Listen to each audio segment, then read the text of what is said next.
Just a friendly reminder before the video begins, you will hear 2 stories in this video and both have new updates. Now on to the first story.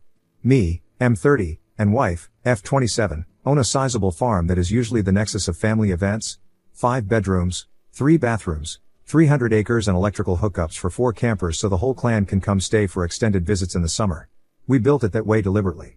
My cousin Bill, M early 50s, has a daughter Alice, F18, from his first marriage. His first wife was an immigrant with no family in our country and no contact with any family in her home country. She passed away when Alice was 2 and Bill remarried Tanya, F early 50s, 6 months later. They have since had 3 kids, M14, M12, F8. Alice is a brat. Everything in their house revolves around either the boys, their 2 oldest together, or their princess, their daughter together, and Alice is left behind. She doesn't get to go on family trips. They wouldn't pay for extracurricular stuff. She couldn't take elective classes that had extra fees, etc. I'm not a smart man, but I can recognize a kid that's hurting inside and being neglected. She's like Mr. Hyde with M and Drive. Jekyll elsewhere. For the last 4 summers she's been coming to work on my farm because her parents don't want her around over summer break. She turned 18 recently and leading up to her birthday her dad was very adamant that she was being kicked out of the house when she turned 18 because it will teach her responsibility. We, wife, Alice and I, discussed it and early on her birthday we pulled up with my truck and packed her stuff up. We only packed things she purchased herself or things that were given to her by another person. My boss got creative with our benefits provider so we can get Alice on my medical benefits until she finishes university. She starts in a few weeks, so she's able to go to therapy. He reads this subreddit a lot, so even though this is a throwaway, I know you'll read this, Chief.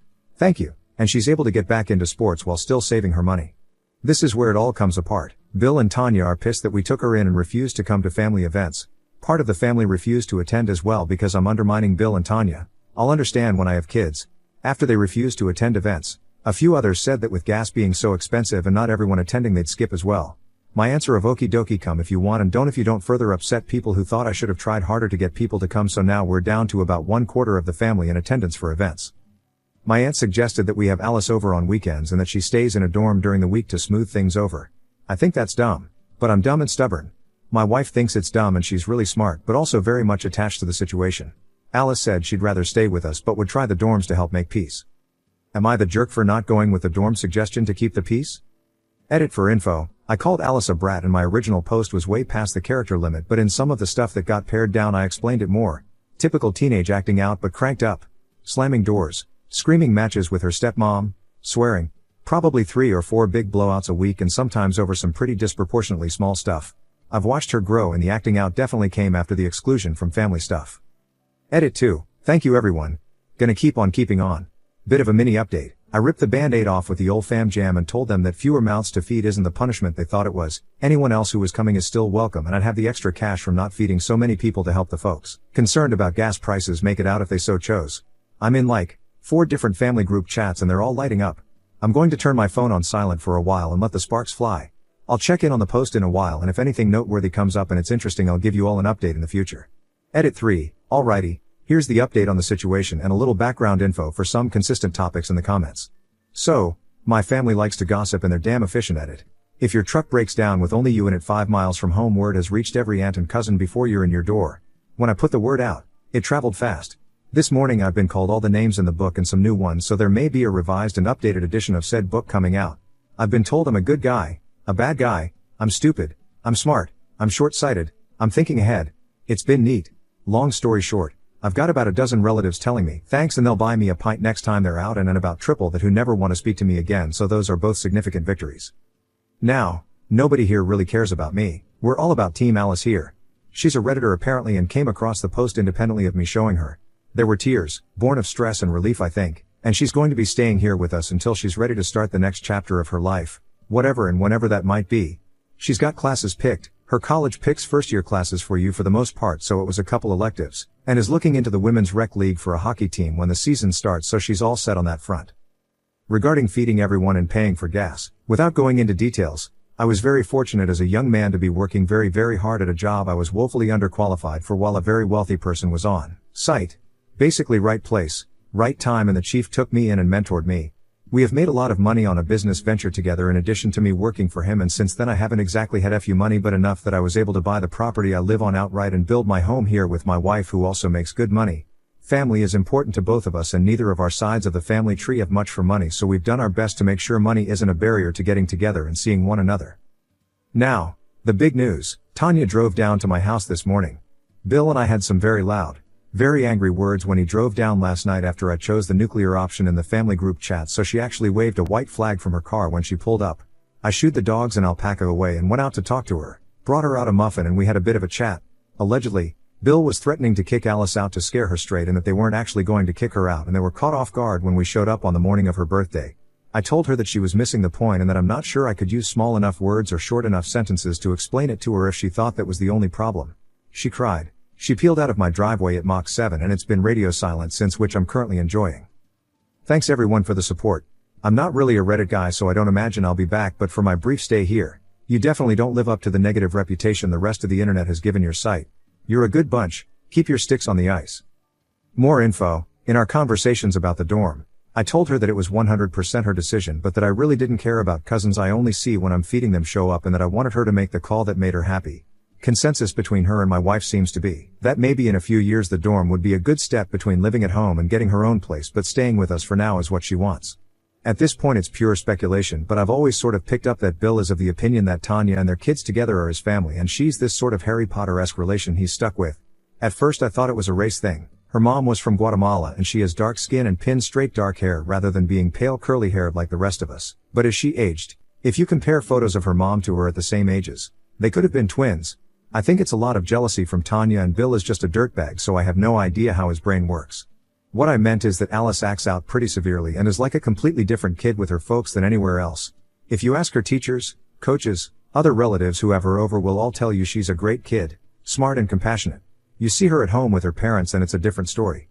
I 100% recognize that she's acting out so badly because the only time she gets any attention at home is when she's being punished, but I cut the part explaining that out because I'm not such good with the wordsmithing sometimes.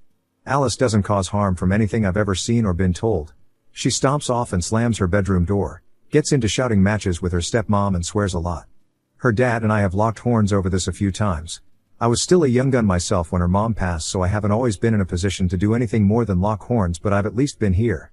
Not to excuse the extended family, but I think a fair few of them would be more sympathetic if they lived closer and didn't just get his spin on it over Facebook and saw what the branch of the family tree that lives here sees.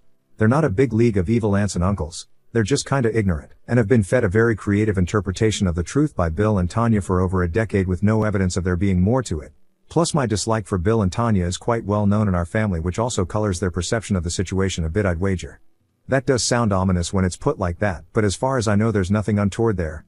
Alice's mom was hit by a random drunk driver and Bill's just a schmuck. Without putting the family dirty laundry out there, my understanding is that their marriage was born out of convenience and not necessarily love. That's its own story that doesn't really belong on Reddit. Update: am I the jerk for taking in my problem cousin and canceling family events? So, about a year ago my 31M cousin Alice, F19, moved in with my wife, F28, on her 18th birthday after being told she needed to move out on said birthday from her parents, early/mid-50s enough to do the math, house by said parents. I'm here with an update at her suggestion. The good.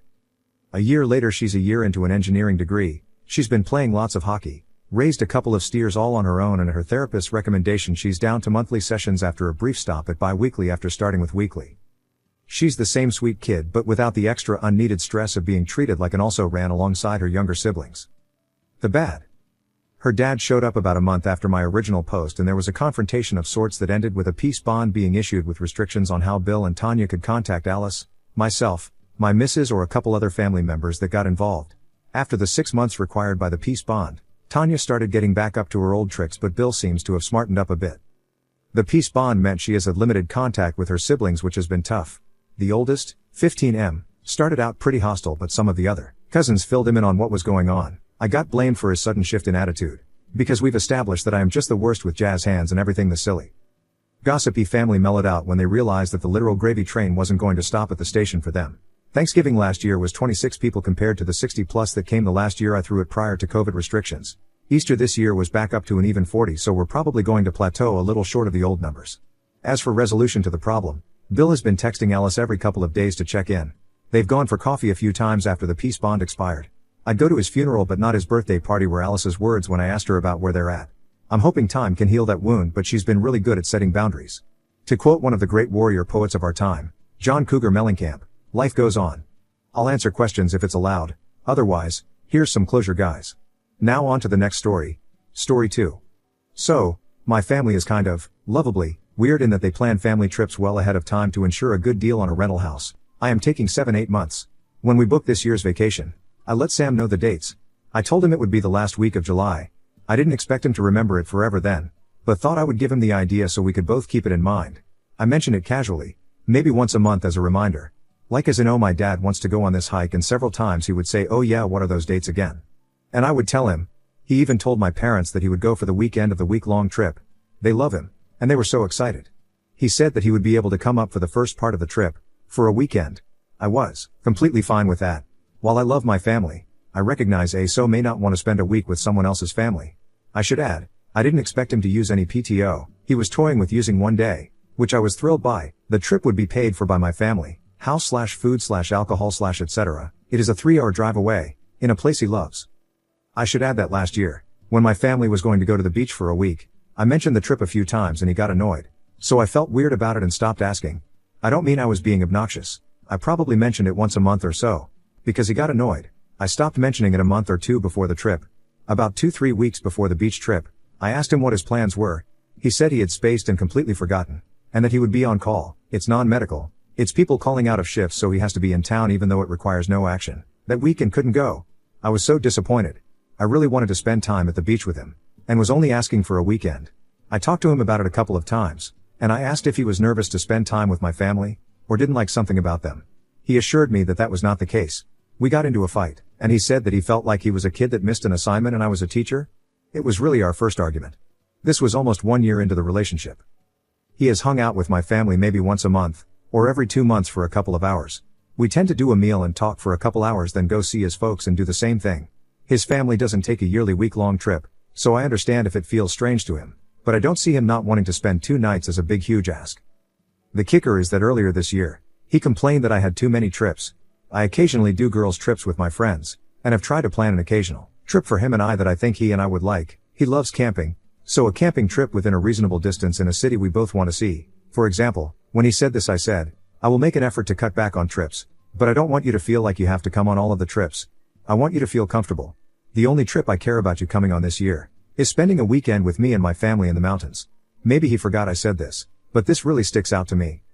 Essentially, I gave him a ton of notice, said it was really important to me. He told my parents, and my sweet grandma that loves him, that he would come for the weekend. Then last week, less than 3 weeks before the trip, I ask him what his schedule is like for July. He lets me know that unfortunately he is going to be on call that entire week and can't make it. He can, however, make it to the other trip going on that month to go party at a friend's place, plans that were made several weeks ago.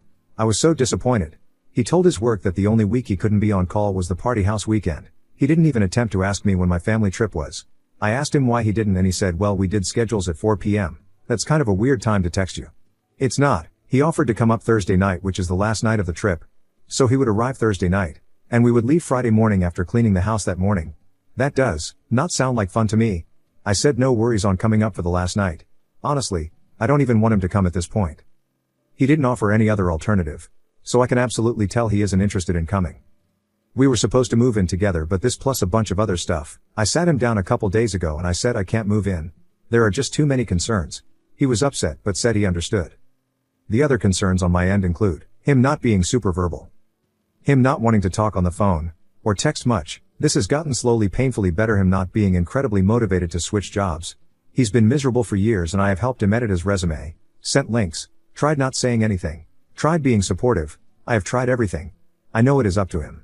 Different drives, his being much lower. Different ideas of how often to go out. I like an occasional brewery and he would prefer to stay at home and watch Netflix. Different ideas of diet. He doesn't really like fruits or veggies and eats out a ton. Getting a little better, but I eat fairly healthily and I exercise 3-4x a week. Honestly, sometimes I wonder, is he even that into me? Then he will come over and be all cuddly and sweet and excited to see me. I have never experienced something this confusing before. The verbal stuff and texting and eating were getting better, so I naively thought he would come on this trip this time. He is sweet and kind and funny and very affectionate and loving and caring, but I think I have hit my limit. Am I being unreasonable here about the vacation? Is it ridiculous to expect so to come on part of a family trip 2 years in? Update, me, 27F, with my boyfriend, 29M, of 2 years. He keeps promising to go on family trips with me, then backs out at the last minute. He won't give any reason why. Well, it's been 3 weeks, and a lot has happened. First of all, thank you to everyone that took the time to read and respond. I sat him down the day after making that post, and I broke up with him. He was devastated. Didn't see it coming at all, even though I had said we should wait to live together, and we'd had a discussion about me being unhappy. I didn't cry. I wasn't even that upset. I think tells me that I was getting over the relationship slowly, and had known for a while that it wasn't meant to be. I mentioned the trip situation, as well as the different sex drives, and some other reasons. He asked if there was anything he could say or do and I said no. I was very nice to him, but very firm that it was over between us. I left that evening and we met up a week later to talk at his request. We have some friend overlap, so I thought it might be best. He told me he never thought I would leave. It never even crossed his mind that I would ever be frustrated enough to go. He said that several times. That he always thought there was always tomorrow to make things better. That was odd to me. I mean, we'd had like 5-6 conversations over the 2 years with me saying, hey, I am not feeling loved and I am not feeling fulfilled here. Here is where it gets bizarre. He told me that the reason he hadn't wanted to hang 2 nights in a row ever, and just did his own thing, and never wanted to grocery shop together or go do things was that he was preparing for moving in together, for a full year, by getting in as much bachelor time as he could. I asked if this was a conscious decision and he said yes. That just blows my mind. I asked him if he thought making the relationship weaker made sense for me to want to move in with him. He said, well, when you put it like that, no. I'm baffled. I don't know whether to believe that explanation or not, but it really doesn't matter. It just affirmed I made the right decision. Something I have not doubted for a second. Of course now he's all chatty Cathy and trying to show me he cares, but I told him we need to not talk anymore. There is literally nothing he could do that could change my mind. I told him that an effort after a breakup feels hollow to me, that I don't want a foundation like that for my relationship. That actions taken after a breakup are typically just to reduce pain, they aren't real change. That if he had wanted to hang more with me, or initiate sex with me, etc., he would have, especially after many conversations. Oh, and the low sex drive thing. Turns out he is addicted to pornography. He was lying about it the entire time. I never knew because we didn't spend enough time together for me to understand. And I of course never checked his stuff, so I had no clue. Usually I am intuitive. But I trusted him when he would turn me down after I was gone on a 7-day trip that it wasn't because he had done things a bunch. The fact that he was lying about it and chose to do it oversee me, it's so disappointing, but I know I can do a lot better. He told me he would think about me and want me, but it was just easier to do things himself rather than call me up. I told him numerous times I would love to spontaneously come over. It's a 15-minute drive, and he never once took me up on that. I am not going to let it make me feel badly about myself though. I know there have been people in the past that really enjoyed sex with me and there will be someone in the future. I am over it. He told me that it wouldn't be an issue if we got back together. That is insulting because either he just wasn't interested in sex with me, but suddenly as if it means we can get back together, or he was just lazy about it or something. I don't know which is worse. He said he feels like he made the biggest mistake of his life. I knew he didn't have a lot of relationship experience, but damn. 29 seems like a tough age to learn this particular life lesson. To value what you have and not take it for granted. Peace. I am on the trip now with my family, and having an absolute blast. Not 1 ounce of me has missed him or wished he were here.